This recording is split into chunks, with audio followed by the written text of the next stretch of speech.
Once in a while, I hear someone say that their C5 needs a tune-up, and the thought crosses my mind of a hen walking up to a fox and asking him, "What time is dinner?" So what exactly is a tune-up, and do our C5s require them? Let's talk about it next. Toys for life.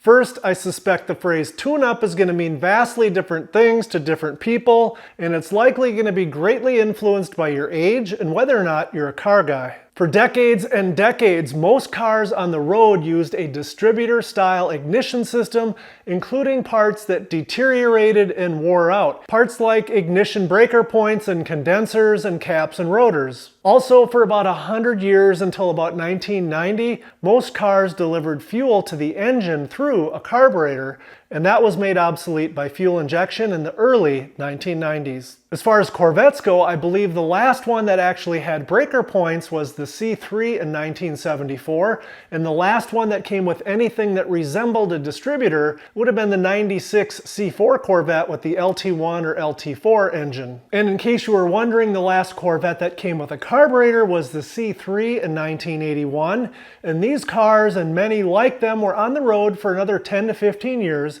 until most of them wore out in the early to mid 1990s. So at that time, for the most part, people were pretty well trained to bring their car in every 8 to 10,000 miles for a tune-up that consisted of generally the following services. Change the oil and air filters and of course the engine oil.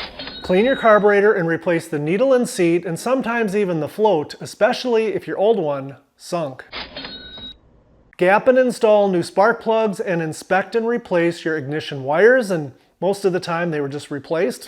Inspect the batteries, brakes, belts, and hoses and look for rusty exhaust and muffler components and replace if necessary. And for those of you that are old enough, let me know in the comments below if you remember this. About every mile or two there was an exhaust system or parts of an exhaust laying on the side of the road, because at that time they were made out of mild steel, which lasted about every 3 years or so in the Midwest anyway. Part of the tune-up would also usually include rotating the tires and potentially replace the coolant, the transmission, and the differential fluids. And then of course replace the cap and rotor and the breaker points and condenser, and adjust the dwell and ignition timing with tools like these. Man, I really prefer HP tuners. In reality, probably only real car guys knew what services were being performed, and most normal people just knew that they had to take their car in for a tune-up every 8 to 10,000 miles, and it would likely run a little bit better when they got it back. I've been working on cars since I was 14 years old. In fact, the first 2 cars I had carburetors and distributors that actually had breaker points. I worked in automotive restoration shops through high school and college, and when I hear the phrase tune-up, I typically think of the services that I just listed. If you happen to be 20, 30, or 40 years old, I'm super curious at what goes through your mind when you hear that phrase. Please leave it in the comments below. Anyways, as carburetors and distributors went the way of the dinosaur, many non-car guy type people were still programmed to bring their car in for a tune-up every 8 to 10,000 miles. So the emphasis shifted to pushing oil changes every 3,000 miles, spark plugs, batteries, belts, and even coolant and transmission fluid flushes. So what about our C5 Corvettes? Do they require a tune-up? Well, in my opinion, pretty much no, they don't require a tune-up per se, because they'll pretty much run just fine until something breaks. That having been said, a C5 owner would be wise to follow a good preventative check and maintenance schedule, and a good place to start for the most part is with the one that's contained in your owner's manual. So let's go through all of those checks and services, and I'll add a few custom tweaks as well. As I said, most of this information can be found in your C5 owner's manual. I can't really quote the page because even though the services and checks for all your C5s are pretty much the same, where it's found in the manual is going to depend on the year of your manual and the version. Number 1, you should check your C5's engine oil every time you fill up with gas. I think this is a prudent thing to do, and you may want to do it more often if you frequently drive at high RPMs, and obviously if you have a known or suspected oil leak. While you're checking your oil, it literally takes 2 more seconds to check your coolant level, which you do by taking a peek at your expansion tank. The line that you see is actually the level where it is full when the engine's cold, and since you're at the gas station, it's obviously warm, so just make sure your coolant level is above this line. If your coolant level registers but it's at or below the line, the next morning when everything is cold, refill it up to the line and then keep a close eye on it to see if you actually have a problem or not. If you don't see any coolant at all in your expansion tank, get your car home safely without overheating it, because overheating it is the second worst thing you can do besides running an engine with no oil pressure. Then make sure you have your low coolant situation properly diagnosed and repaired. My owner's manual says this is also a good time to check the windshield wiper fluid, but since my dash has a low windshield wiper fluid indicator light to tell me that, I'm going to skip it. Chevrolet also wants you to check your tire pressures at least monthly, which seems a little bit odd because we have warning lights for that so long as your TPMS system is working properly. But oh well, this is easy enough to do right from the comfort of your driver's seat.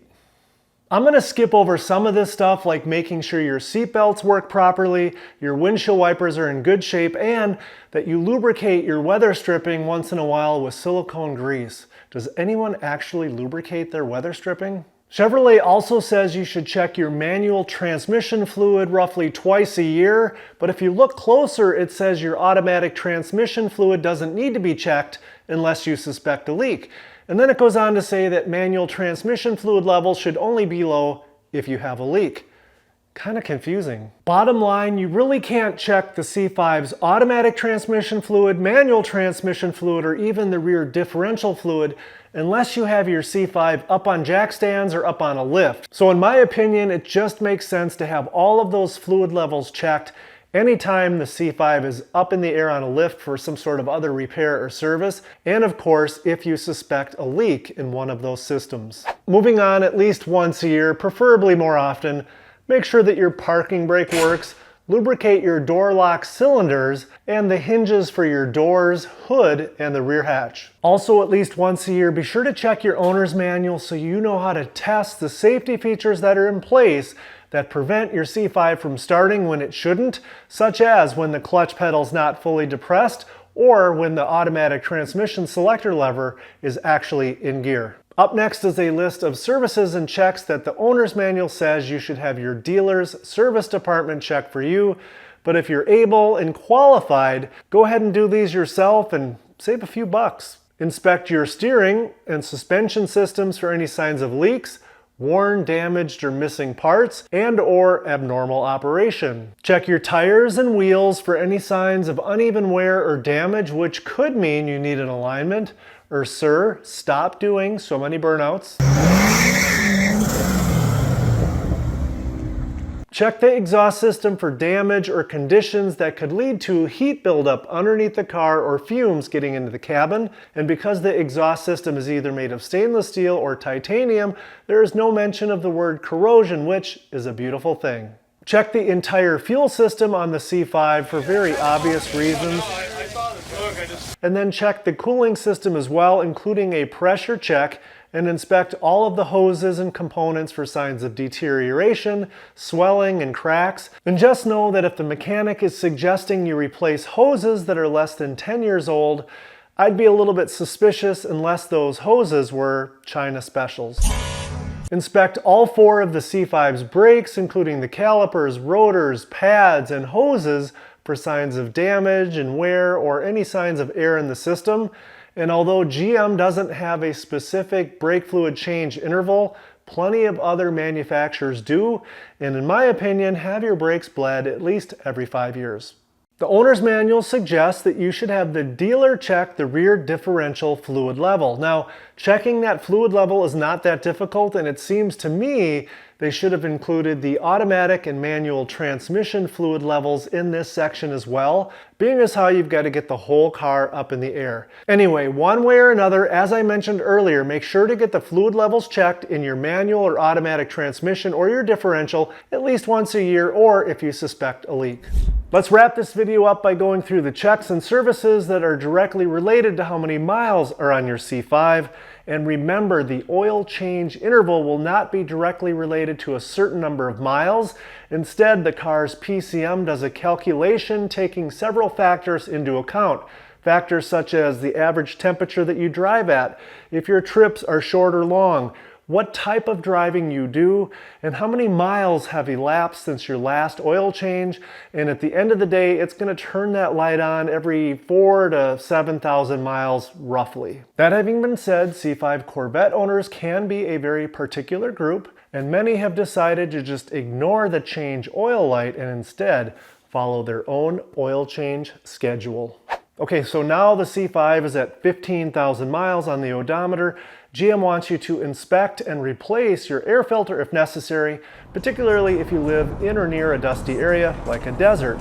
Here in the Midwest, ours stay pretty clean. At 30,000 miles, GM wants you to replace that air filter if you haven't already. And at 45,000 miles, rinse and repeat, and inspect and replace that air filter once again. At 50,000 miles, you get to change your automatic transmission fluid and filter, but only if you drive your C5 aggressively, you live in the mountains, or you drive in urban city traffic on a lot of 90-degree plus days. And if none of those conditions apply to you, you can skip ahead all the way to 100,000 miles before you need to change your automatic transmission fluid and filter. And by my math, that's a pretty big jump. So in my humble opinion, go ahead and change your automatic transmission fluid and filter every 50,000 miles because this service is cheap, and a brand new automatic transmission is definitely not cheap. Note, according to GM, if you happen to have a manual transmission, you don't ever need to change your transmission fluid. Now, I'm not an engineer, but I change my manual transmission fluid every 50,000 miles, if for no other reason, just as a precautionary measure to make sure there's nothing abnormal like metal chunks in the fluid, which could potentially alert me to a small problem before it becomes a large one and destroys the entire transmission. At 60,000 miles, GM wants you to inspect and replace your air filter once again, and although GM does not call for this, you have my permission to take this time to inspect your 2 serpentine belts and the idler pulleys and the tensioner pulleys at the same time. At 75,000 and 90,000, you guessed it, go ahead and inspect and replace that air filter once again. At 100,000 miles, you can change your spark plugs. Inspect your spark plug wires. I would simply replace them, and you're now officially blessed to change your automatic transmission fluid if you haven't already. Again, GM says that you do not have to change your manual transmission fluid. I choose to do it like I said before. It's up to you if you want to do yours. I also take the time and the additional small expense to change my spark plugs every 5 years, simply because they're dissimilar metals and I just don't want to take a chance of having a spark plug get stuck in my aluminum cylinder head. Spark plugs are cheap. Cylinder head replacement is not cheap. At 150,000 miles or 5 years, whichever's less, GM says you can finally flush and change your engine coolant. I can certainly live with that. They also say at 150,000 miles, you can inspect your serpentine belts. Don't be lazy, guys. Inspect those serpentine belts every 60,000 miles.